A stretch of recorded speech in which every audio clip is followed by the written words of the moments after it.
जय हिंद। देखिए, अभी जो पहलगांव में इतना दुर्दांत अपराध किया इन लोगों ने, हमारे निहत्थे लोगों को, पर्यटकों को गोली मार दिया, ये हमारी इंटेलिजेंस फेलियर था। और अगर अभी पाकिस्तान के साथ एक छोटा मोटा युद्ध होता है तो इस स्थिति में किसका पलड़ा भारी रहेगा और भारत को क्या करना चाहिए? देखिए, हमारा इंटेलिजेंस फेलियर था। यहाँ पर हम लोग को पता था कि पाकिस्तान के बलूचिस्तान में ट्रेन हाईजैक हुई है। पाकिस्तान इसका ध्यान भटकाने के लिए, अपने फेलियर को छुपाने के लिए कुछ ना कुछ चीजों को करेगा, फिर भी हम लोग ने इसे इग्नोर किया। हालिया में रावलपिंडी में जो इसने बयान दिया था आसिम मुनीर की, हम अलग हैं, हम दुनिया को बताएंगे कि हम मुस्लिम बाकियों से अलग हैं। ये बात हकीकत है कि हम इंडियन मुसलमानों से तुम्हारा कोई तुलना ही नहीं है, क्योंकि शेर और सुअर में कोई तुलना नहीं होता है। इसके अलावा टेरिफ वार भी चल रहा था, इसे भी हमारी इंटेलिजेंस एजेंसियों ने उतना ध्यान से नहीं दिया। हालांकि लास्ट मोमेंट पर इंटेलिजेंस ने कहा था कि अप्रैल के दूसरे सप्ताह में हमला हो सकता है। अप्रैल के जब दूसरे सप्ताह में हमला की इतनी सटीक जानकारी थी, फिर भी जब यहाँ पे पर्यटक थे, यहाँ पर इस बसरान घाटी में, यहाँ पर एक भी हॉस्पिटल नहीं था, ना ही एक कोई पुलिस का जवान था, ना ही कोई मिलिट्री थी यहाँ पर। इसके अलावा जब यहाँ पे दुर्घटना हुई, जब आतंकवादियों ने गोली मारा, तो उस समय लगभग आधे घंटे बाद नीचे से आर्मी आ रही है या फिर पुलिस आ रही है। आधा घंटा में तो कोई पर्यटक को तो गोली वगैरह चलाने आता नहीं है, और ये पूरी घाटी खाली थी, कहीं छुपने का भी जगह नहीं था। वहां आराम से गोली मार दिया गया। कुछ लोगों की तो मृत्यु केवल ब्लड लॉस की वजह से हो गई, क्योंकि एम्बुलेंस भी 1.5 घंटा बाद आई थी। तो वहां जब इतने बड़े पर्यटकों का स्थल था, इतने हजारों की संख्या में पर्यटक थे, तो सरकार क्या कर रही थी?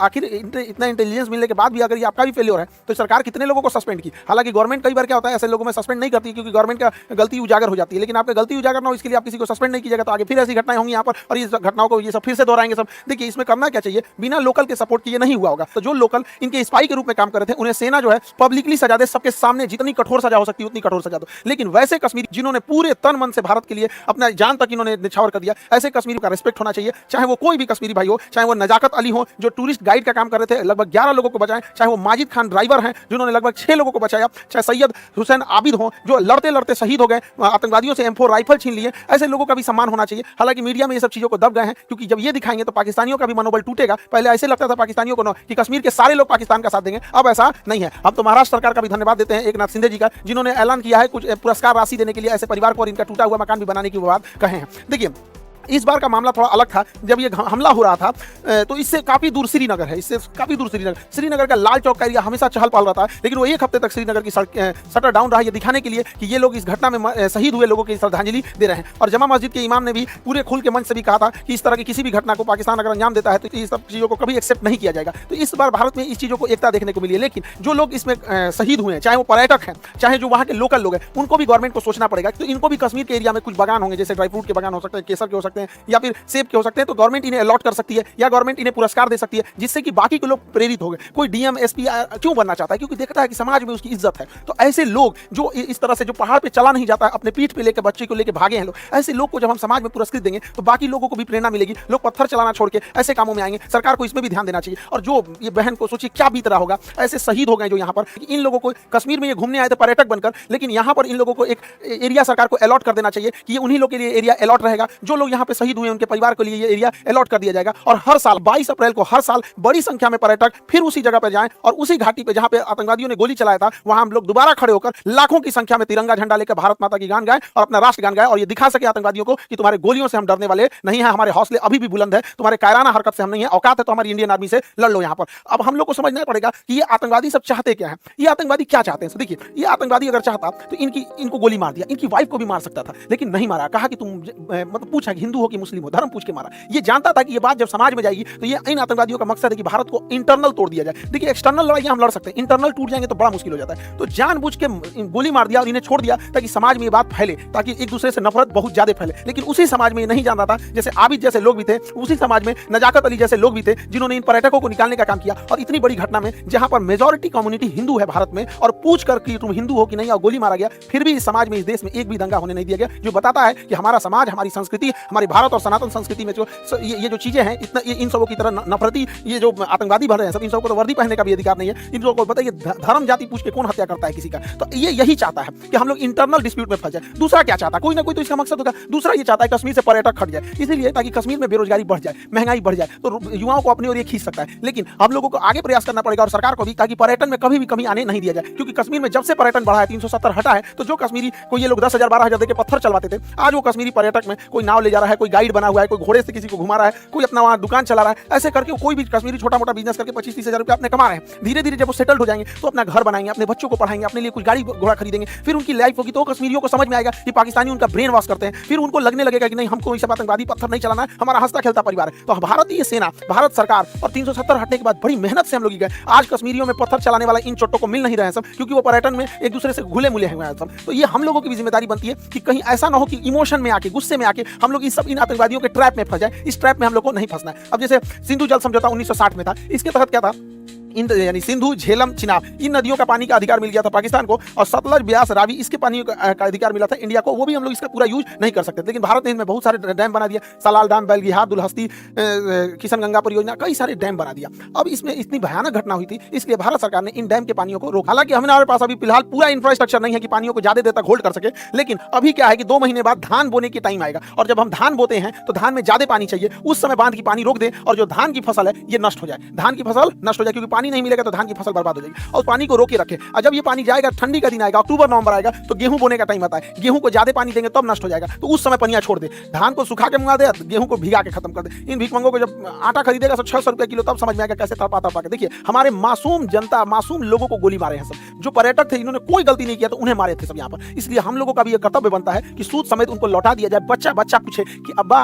पापा, मम्मी, आटा इतना महंगा क्यों हो गया, तब समझ जाएगा कि पानी रोक दिया है भारत वहां पर। ये करना चाहिए। और यहाँ पर बांध का इंफ्रास्ट्रक्चर बना के इन बांध को रेगिस्तान में, राजस्थान के थार मरुस्थल में इंदिरा गांधी के पैरेलल कई नहरें बना के रेगिस्तानी एरिया में भर देना चाहिए। यहाँ के रेगिस्तान में रहने वाले लोगों को पानी की बहुत किल्लत होती है, तो हम ये पानी अपने दुश्मन देश को क्यों दे, जब हमारे पास इंफ्रास्ट्रक्चर यहाँ, हालांकि हमारे पास अभी इतना इंफ्रास्ट्रक्चर नहीं है, लेकिन ये लॉन्ग टाइम है, रेगिस्तान में हम लोग को इन पानियों को भेज देना चाहिए। और जो भी पानी जो यहाँ पाकिस्तान जा रहा है, उसको जब हम इधर डाइवर्ट करेंगे, तो इस एरिया में, पंजाब और राजस्थान की इस एरिया में जो कागज उद्योग है, लुगदी उद्योग है, कार्टून बनता है, कागज बनता है, ये सब में सबसे ज्यादा पानी की खपत होती है। 2014 यूपीएससी में क्वेश्चन पूछा था कि सबसे ज्यादा पानी की खपत किसमें होती है, कागज एवं लुगदी उद्योग, ऑप्शन बी पे लिखा हुआ था। तो इस एरिया में कागज वगैरह का उद्योग डालना चाहिए जिसमें पानी की हैवी खपत है, वैसे एरिया में नहीं डालना चाहिए जहां पानी कम है। हालांकि यहाँ पर हम लोग उतना इंफ्रास्ट्रक्चर नहीं बना है, वरना इन पानियों को हम लोग दिल्ली की ओर भी मोड़ सकते हैं। वो मोड़ने के लिए जो सिस्टम आता है उसे एक्वाडक्ट कहते हैं। ये देखिए, ये एक्वाडक्ट है, ये एक्वाडक्ट के रास्ते हम पानी को मोड़ सकते हैं। और एक्वाडक्ट के रास्ते अगर हम दिल्ली यमुना में ले आते और यमुना में तेज गति से छोड़ दें, तो यमुना नदी में जो गंदगी की समस्या है वो तेज बहाव के कारण बह जाएगा, और आगे एक लोहे की जाली लगा दे, जिससे कि जो प्लास्टिक है, कूड़े करकट है, उसे हम रोका जा सकता है, और पूरा का पूरा पानी साफ हो जाएगा। यमुना साफ के लिए देख रहे थे, यमुना साफ करने के लिए जोड़ देंगे नदियों को, तो यमुना आराम से साफ हो जाएगी, बहाव के साथ आगे बढ़ जाएगी यमुना नदी। पाकिस्तानी सेना सोचती है कि छोटा मोटा एयर स्ट्राइक टाइप की कोई घटना हो जाए, जिससे कि पाकिस्तानी सेना का जो जनरल है आसिम मुनीर, वो अपने आप को रेलेवेंट दिखा सके कि हमारी कितनी जरूरत है, वो पाकिस्तान को कितना बचा के रखा है। लेकिन भारत को यहाँ इजराइल जैसे सोचने की जरूरत है। यदि एक भी हमला हो तो बड़ा सटीक हो, पाकिस्तान की कमर तोड़ दिया जाए। पाकिस्तान में जो बिजली घर है, भारत यहाँ से जब हमला करे तो इसके बिजली घर को उड़ा दे, जिससे कि बिजली ही ना बन पाए। और जो ग्रिड होता है, ग्रिड जहाँ से बिजली डिस्ट्रीब्यूट होती है, ग्रिड उड़ा दे। अगर बिजली घर और ग्रिड उड़ गया, अगर 10 मिसाइल ग्रिड पे मारो, 10 मिसाइल मार देना यहाँ पे बिजली घर पे, पूरे पाकिस्तान में ब्लैकआउट हो जाएगा। सोचने समझने का टाइम ही नहीं मिलेगा। और इस गर्मी के टाइम पे अगर ब्लैकआउट हुआ, यानी पूरी बिजली खत्म हो गई, तो सारे स्कूल बंद हो जाएंगे, कॉलेज बंद हो जाएंगे, railway station, airport, industry, factory, company, दुकान, सारी चीजें ठप हो जाएंगी। उसके बाद जो इसकी ऑयल रिफाइनरी, ऑयल डिपो है, ऑयल डिपो जो है, ऑयल रिफाइनरी है, इसको उड़ा देने के बाद फ्यूल खत्म। जब फ्यूल खत्म हो गया तो ना स्कूटी चलेगा, बाइक, कार, टेम्पू, मोटरसाइकिल, कुछ भी आगे नहीं बढ़ पाएगा। ट्रांसपोर्टेशन को ही रोकना जरूरी होता है। जितने भी बड़े पुल होते हैं, जितने बड़े मेजर पुल हैं, इन पुल को अगर गिरा दिया जाए तो पुल को गिरा देने की वजह से ट्रेन भी नहीं चल पाएगी यहाँ से, और ना ही कोई बड़ी गाड़ियां जा पाएंगी। हालांकि ट्रेन को रोकने के लिए सबसे ज्यादा होता है जो बड़े जंक्शन होते हैं, उनके जंक्शन पॉइंट पर अगर बम्बार्डमेंट कर दिया जाता है तो ट्रेन का आवाजाही बंद हो जाता है। तो भारत सरकार को स्ट्रेटेजिकली हमला करना पड़ेगा, और नीचे से नौसेना का ब्लॉकेज लगा देना है, और ऊपर से धो देना है, ताकि अगर 2 दिन के लिए भी सर्जिकल स्ट्राइक होता है तो इसका बहुत लंबा इंपैक्ट पाकिस्तानी अर्थव्यवस्था में दिखना चाहिए, कि अगले 10 साल तक पाकिस्तान उसकी भरपाई करते रह जाए। देखिए, कश्मीर से ही ज्यादा घुसपैठ इसको होने का एक बड़ा कारण ज्योग्राफिकल टेरेन है। वहां ज्योग्राफी की जो बनावट है, पहाड़ है, उबड़ खाबड़ है, और इसमें इतने घने जंगल है, इतना घना जंगल है कि हाथी छुप जाती है इन जंगलों के बीच में। तो इसके बीच में आतंकवादी को छुपना तो बड़ा ईजी है। तो भारत सरकार को और सेना को एक कड़ा एक्शन लेना पड़ेगा। पर्यावरण जाए साइड में, यहाँ पे पहले देश की सुरक्षा जरूरी है। वहां पे जो बॉर्डर का एरिया है, लगभग 1 किलोमीटर चौड़ाई में जितने पेड़ हैं उन सबको साफ कर देना चाहिए। इन पेड़ को साफ कर देना चाहिए। जैसे देखिए, यहाँ पर कोई भी आतंकवादी छुप सकता है, यहाँ छुप सकता है, यहाँ छुप सकता है, यहाँ छुप सकता है, लेकिन ये जो बीच वाला एरिया है, यहाँ कोई आतंकवादी नहीं छुप सकता है। तो ऐसे जो एरिया है बॉर्डर से सट के लगभग 1 से 2 किलोमीटर की चौड़ाई में पूरा साफ कर देना चाहिए जंगल। लेकिन दिक्कत यह है कि अगर साफ कर देंगे तो कोई भी आएगा तो दिख जाएगा, तो ये तो ठीक है, लेकिन दोबारा जंगल उग जाएंगे। तो ऐसे क्या किया जाता है, एक सीमेंट ब्लैंकेट आता है, सीमेंट का कंबल होता है, उसको बिछा दिया जाता है, उसके ऊपर पानी का फुहारा मार दिया जाता है। तो बरसात से पहले बिछा दे, पानी का फुहारा मारेंगे, सट जाएगा, जमीन पकड़ लेगा, फिर उसके ऊपर कोई चीज नहीं उगेगा। तो 1.5-2 किलोमीटर खाली हो गया, कोई दंदना दो यहाँ पर। लेकिन ये क्या करेंगे सर, फिर सुरंग खोद के अंदर से आएंगे सर। थोड़ा पैसा लगेगा, एक ड्रेजिंग मशीन आती है, जितना गहरा खोदना है उतना गहरा ये खोद सकती है, ये खोदते हुए आगे बढ़ती है। तो ऐसे क्या है कि जहां तक, क्योंकि सुरंग खोदेंगे सर, मिट्टी से खोद सकते हैं सर, तो बॉर्डर के पास इन ड्रेजर मशीनों को लगा के पूरी ड्रिलिंग कर दे और उसमें सीमेंट, रीइंफोर्समेंट सीमेंट छत डाल के और ढलैया करते हुए चले जाए। यहाँ पर अडानी के पास तो सीमेंट की कमी है नहीं है, सरकार उसे लेके डाल दे यहाँ से वहां तक, पूरा अंदर अंदर दीवार टाइप का, कि नीचे से सुरंग में भी नहीं आ सकता। इससे क्या है कि थोड़े बहुत तक तो हम लोग रोक सकते हैं, ऐसा नहीं है कि कहीं से भी सुरंग खोद के आ सकता है। उधर पाकिस्तान का प्रधानमंत्री कहता है कि पानी रोक देने को एक्ट ऑफ वार कहते हैं। अरे बैल कहीं का, रोकने से पहले हमको ही पता था, तुम कौन सी एक्ट ऑफ वार करेगा। 71 में हम लोग मारे थे तुमको, 93,000 फौज छोड़ के गए थे। आइए तुम्हारा नया ये है, ये छर्रा को देखिए यहाँ पे, ये उसका पाकिस्तान का नया छर्रा है। ये कह रहा है कि हमसे बिना पूछे पानी रोका गया है, या तो पानी आएगा या तो वहां से नदियां, खून की नदियां आएंगी। सोच रहा तू नहीं, तोरा पिए का पानी घटल है, यहाँ से खून का नदी बहेगा यहाँ पे, कलोल कहीं का। इस छर्रा को क्या बुझा रहा है, जुमा 8 दिन हुआ इसको राजनीति में हुए। एक यूरोपीय मीडिया हाउस ने पाकिस्तान के रक्षा मंत्री का इंटरव्यू लिया और कहा कि आप लोग तो आतंकवाद को बढ़ावा देते हैं, आतंकवाद का संरक्षण करते हैं, भारत में आतंकवाद भेजते हैं। तो ये बुढ़वा कह रहा है हाँ हम भेजते हैं, 3 दशक से भेज रहे हैं, 30 साल से, और अमेरिका के और यूरोप के कहने पर भेज रहे हैं। ये बेचारी अंग्रेज पत्रकार थी, रे बकलोलिया, इसका तो मोए हो गया, पूरा थुथुरे लटक गया इसका। ये सोची थी कि हम पाकिस्तान की बेइज्जती करेंगे, इसी का बेइज्जती कर दिया। इन बैलो बुढ़वा के भरोसे मत रहना, डूबते जहाज है सब, कई आदि को लेकर डूबेंगे, बेचारी के चेहरे उतर गया यहाँ पे। ये क्या कह रहा है कि हम भारत पर परमाणु बम मार देंगे। तुम पहले भारत पे परमाणु बम मारोगे तो ऐसे तो चला के तो मारोगे नहीं परमाणु बम, किसी जहाज से लेके आएगा, मिसाइल से ले आएगा मारने के लिए, ऐसे तो ले आके नहीं सीधा पटक देगा। तो हमारे पास S-400 है, तुम्हारा जहाज उड़ने से पहले, बुढ़ऊ समझ में आ गया चाचा, जहाज उड़ने से पहले S-400 को पता चल जाता है। अगर 400 किलोमीटर के दायरे में कोई जहाज जैसे टेक ऑफ करता है पता चल जाता है, मार के गिरा दिएगा। दूसरा ही बुढ़वा क्या कहता है, ये बुढ़वा कह रहा है कि हम 130 गो मिसाइल परमाणु बम मारेंगे। अरे बैला कहीं का, तू भारत को मारने के लिए 130 गो परमाणु बम चलाएगा, पूरा एशिया उड़ा रहा है। ये बुढ़ा घटिया गया है, इसको पूरा एशिया, हम लोग को कोई जरूरत नहीं है 130 परमाणु बम चलाने की, हम लोग के लिए 5 गो इनफ है। इधर ग्वादर, इधर कराची, इस्लामाबाद, मुल्तान, लाहौर, पेशावर, यही 5-6 गो है, काम खत्म। यहाँ 130 गो चलाएगा ये बैल कहीं का। देखिए भारत सरकार को टेक्टिकली सोचना पड़ेगा, कुछ खुफिया तरीके से। देखिए जो बंदूक की गोलियां होती हैं, अगर इनमें हम साइज थोड़ा सा बड़ा कर दे तो बंदूक के अंदर ही फट जाएगी। तो हम लोग जो पाकिस्तानी जो कश्मीर में गोलियां स्मगलिंग कर रहा है, उसके चेन में घुसना पड़ेगा। हमारी इंडियन आर्मी का एक कवर्ड ऑफिसर उस चेन में घुस जाए गोलियों की सप्लाई वाले में, और उन्हीं 1,000 गोलियों के बीच में एक ऐसी गोली डाल दे जिसका साइज थोड़ा सा बड़ा हो। अगर थोड़ा सा साइज बड़ा हो तो बंदूक के अंदर ही फट जाएगा।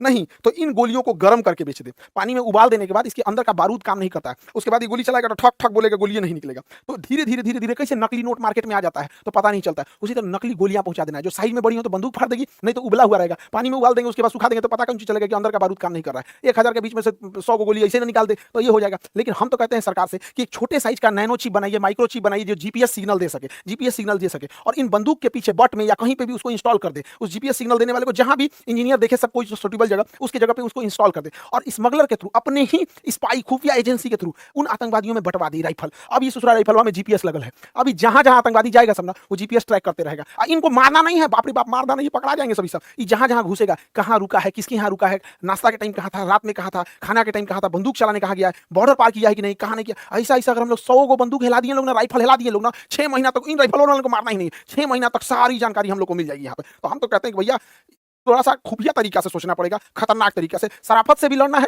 सामने से भी लड़ना है, और खतरनाक बुद्धि से भी लड़ना है। तब जाके हम अपने कश्मीर को शांत रख पाएंगे। कश्मीर हमारे लिए माथे का मुकुट है, उसके लिए हमें जो करना पड़ेगा हम वो करेंगे। आप क्या सोचते हैं इसके बारे में? क्या इसके अंदर जीपीएस लगाना चाहिए, या फिर बंदूक की गोली का साइज बढ़ा के, या फिर उबाल के गोलियों को सप्लाई करना चाहिए कि नहीं, ताकि उन लोगों के जो मनोबल है, उनके मानसिकता पे हम जीत सके? आगे हम आपको अगले वीडियो में मिलेंगे। जय हिंद।